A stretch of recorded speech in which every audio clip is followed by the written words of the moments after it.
Hello students, today we are going to do the topic rationalizing the denominator. For that you must know a few concepts which you have done in class 8th. The concepts for that are first of all the identities. I know that you people have done the identities in class 8. These are the four identities which we are discussing. One is a minus b whole square, another is a plus b whole square, then the third is a plus b into a minus b, and fourth is x plus a into x plus b. Let's have the first identity as a plus b whole square. We know that it is equal to a square plus b square plus 2ab. Similarly, we know a minus b whole square as a square plus b square minus 2ab. The third identity, that is your favorite, one factor in the plus, another is in minus, and it is equal to a square minus b square. That is a plus b into a minus b is equal to a square minus b square. And the fourth identity is x plus a into x plus b. It is equal to x square plus a plus b into x plus ab.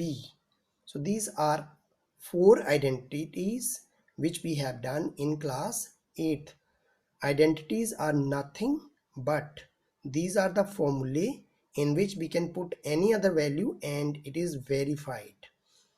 Okay, so let's have now some multiplication of irrational numbers. First is under root 2 into under root 2, that is equal to what? Multiply 2 into 2, it will be 4. So it is under root 4, and you know very well it is a perfect square under the root. So when a perfect square under the root, that means it is equal to under root 4 is equal to 2. So have you seen one thing, student? Under root 2 was an irrational number, under root 2 was another irrational number.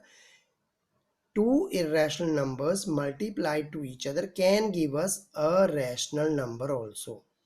Now let's take the another example. Under root 4 into under root 3. Here it is a rational number because under root 4 is nothing but 2, and it is under root 3 irrational number. So their multiplication, if you multiply 4 and 3, that is under root 12, and if you take out the factor out of that, because 4 was a perfect square, so it is equal to 4 into under root 3. So means under root 4 into under root 3, that is equal to 2 root 3.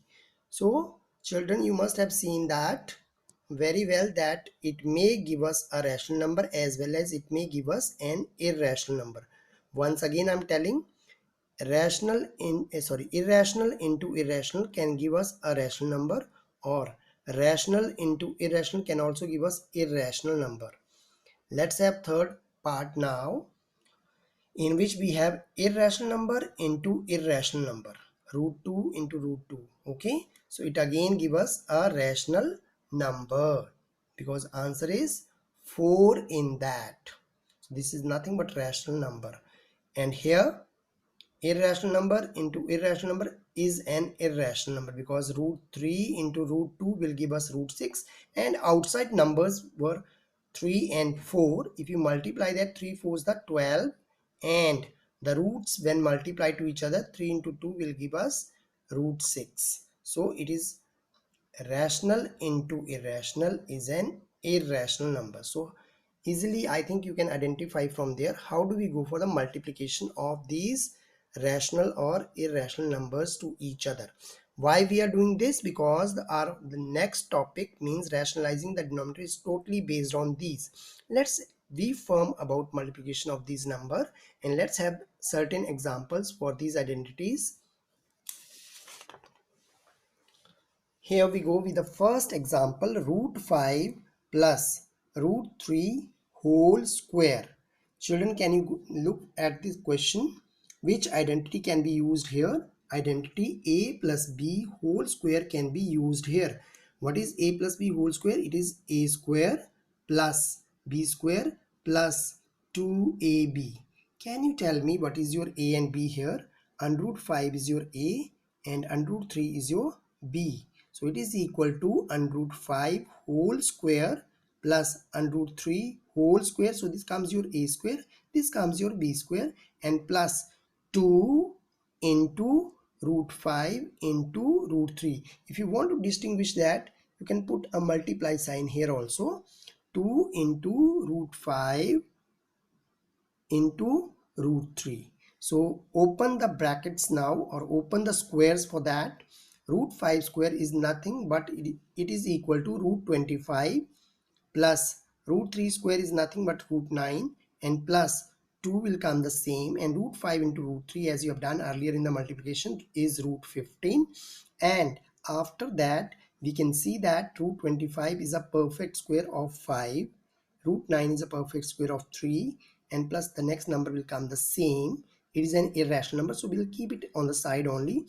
Children, once again I'm telling, rational plus rational can be added, but it cannot be added with 2 here because it is already in multiplication with the irrational number. So this factor we are keeping on the side only. So add up 5 and 3, what do you get? 8, and plus the next number was 2 root 15. So this is our answer. So we are done with the expansion of our first number using the identities a plus b whole square. Next we have now the second topic, second question now, 2 minus under root 2 whole square. Which identity can be used for that? We can use identity here, a minus b whole square. What is a minus b whole square? It is equal to a square plus b square minus 2ab. And now what is your a here? A is 2. So what is a square? 2 square, that is 4. And what is b square? Plus root 2 square. Root 2 square, if you will multiply, it will give you root 4, and that we know very well is a perfect square of 2. So next factor will be 2 into a means 2, and into b means root 2.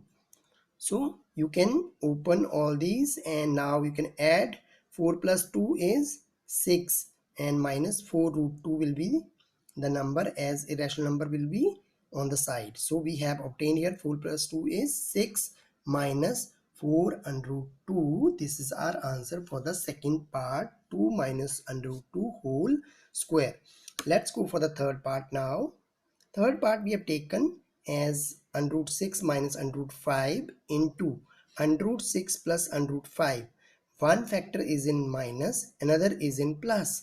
So there is a proper identity for that, that is a minus b into a plus b. You know very well it is equal to a square minus b square. Student, if you do the square of under root 6, what do you get here?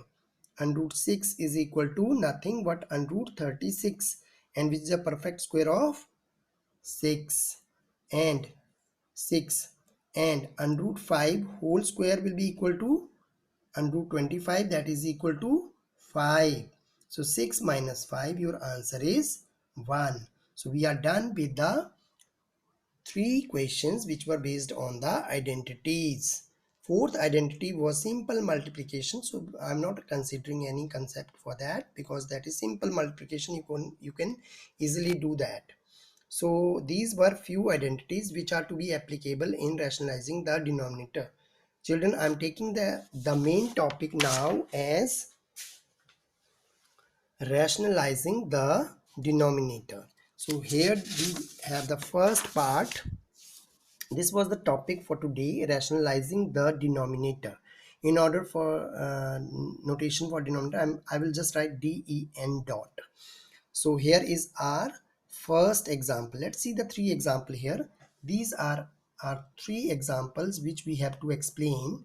One is 1 upon under root 3, another is 1 upon 2 under root 5, and the third is 1 upon 2 minus under root 3. So children, we have 3 different examples here. Here it is simple under root, here it is irrational number but it is in multiplication, here it is rational minus irrational, again is an irrational, but here minus sign is there. So in all these 3 you can see their denominator q is covered with the under root parts. So rationalizing the denominator it means nothing but to get rid of this under root from the denominator. Let's have here the first part, 1 upon root 3. Children, P is 1, Q is under root 3. Let's rationalize the denominator. What do you mean by rationalizing the denominator? It means multiplying numerator and denominator with the rationalization factor. What is rationalization factor here? From the denominator we get that factor. This is under root 3. So multiply up and down by under root 3 only. So 1 upon root 3 into root 3 upon root 3. So if you multiply root 3 with 1, you will get root 3. If you multiply root 3 with root 3, you know very well root 3 into root 3 is nothing but root 9. And root 9 is equal to, it is a perfect square and it is equal to 3. So this means root 9 is equal to 3. So we have here under root 3 upon root 3 into root 3 is nothing but 3. So this is equal to root 3 upon 3. And can you see this answer over here? Here the denominator part 3 is free of the root. That is what we wanted in the question. So let's have the second part now. The second part is 1 upon 2 root 5. As I told you earlier, it is in multiplication. So again, our next step is rationalizing the denominator. When we rationalize the denominator, we do have here 1 upon 2 root 5. Now see, denominator is 2 root 5. So some children, they use it as 2 root 5 in the upper part here, and denominator means here up and down they are writing 2 root 5. So that we can consider that also as right. But if you will take under root only here, that is also considered to be the right thing. So we are taking only the under root portion over here. Once again I'm telling, if you will write here 2 as well as write here 2, then also your answer will come the same. So we are writing under root 5 up and down here. So that is equal to under root 5 into 1 is under root 5, and 2 root 5 into root 5 is nothing but 2 into root 5 into root 5 is root 25, which is a perfect square, which is equal to root 5 upon 2 into 5. So your answer is root 5 upon 10. Again, see the answer here, children. Answer is root 5 upon root 5 upon 10. See the denominator part, it is out of the under root, means no under root is here. So that is what we want. So this was the meaning of rationalizing the denominator. So we have considered here two parts. Let's have the third part now. The third part was mixed number here, like 1 upon 2 minus root 3. Let's have this part. For this now, here you have to be very firm. What is in the denominator here? 2 minus root 3. So children, you have to remember, it is whatever is in the denominator, that same number will come in up and down here, but signs are changed. If it is minus, it will come plus here for both.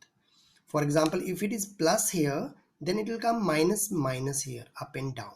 Okay, so be very careful. And here we are not ignoring 2, we are also writing 2 here also, 2 here also, because plus and minus cases are those cases where the full number you have to consider. Okay, so we are writing rationalizing the denominator, the first step. So rationalize the denominator, 1 upon 2 minus root 3. What is in the denominator? 2 minus root 3. So the same number we are writing here, only what change we are making, minus is to be changed into plus here, and same plus will be coming in the denominator also. So plus. So now multiply 2 plus root 3 with 1, you will get 2 plus root 3. Now see here in the denominator, children, which type of identity is this? A minus B into A plus B. That is your favorite identity, A square minus B square. So if we do the square of 2, and that is equal to 4, and the another is root 3 into root 3 square, so that is nothing but root 9.